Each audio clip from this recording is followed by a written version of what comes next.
ডালের বড়া কিন্তু আমাদের সকলেরই ভীষণ পছন্দের একটি খাবার। এটা আমরা শুধু খেয়ে থাকি, ভাতের সাথে খেয়ে থাকি, এছাড়াও মুড়ি দিয়ে মেখে খেয়ে থাকি। ডালের বড়া বিভিন্নভাবে আমরা খেতে পারি। আমাদের অনেকেরই অনেকভাবে পছন্দ। আজকে আমি তৈরি করছি সেই ডালের বড়া। তার জন্য আমি প্রথমে ডাল নিয়ে নিলাম। এখানে আমি 3 কাপের মতো ডাল নিয়ে নিয়েছি। ডালটাকে আমি 1 ঘন্টার মতো ভিজিয়ে রেখেছিলাম পানি দিয়ে। তারপরে এবার ভালো মতো ধুয়ে নিচ্ছি। এই তো ডালটা ধুয়ে নেওয়া হয়ে যাওয়ার পরে এটাকে আমি এখন ব্লেন্ডারের জারে দিয়ে নিচ্ছি।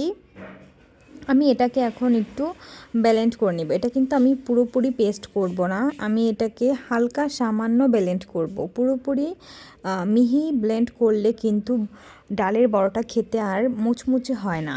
এরকম হালকাভাবে আপনারা ব্লেন্ড করে তারপরে বড়া বানাতে পারেন, তাহলে দেখবেন বড়াগুলো বেশ মচমচে হচ্ছে আর খেতেও ভীষণই টেস্টি হয়ে থাকে।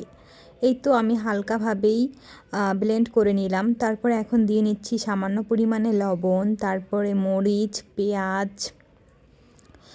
পেঁয়াজটা একটু বেশি পরিমাণে দিলে ডালের বড়াটা খেতে মজা লাগে। এই তো দেখছেন আমি বেশ খানিকটা পরিমাণে পেঁয়াজ দিয়ে নিলাম। তারপরে দিয়ে নিচ্ছি হলুদ গুঁড়োটা দেওয়ার পরে আমি দিয়ে নিচ্ছি ধনেপাতাটা কিন্তু আলাদা একটা ফ্লেভার অ্যাড করে এই বড়াটার মধ্যে। আপনারাও চাইলে ধনেপাতা ইউজ করতে পারেন। অনেকের আবার ধনেপাতার ফ্লেভার পছন্দ না, তারা ইউজ করবেন না। আমার ধনেপাতার ফ্লেভার ভীষণ পছন্দ, তাই আমি এটা ইউজ করেছি। তারপরে প্যানে তেল গরম করে নিলাম। তেলটা গরম হয়ে গেলে আমি একে একে বড়াগুলো দিয়ে নিচ্ছি।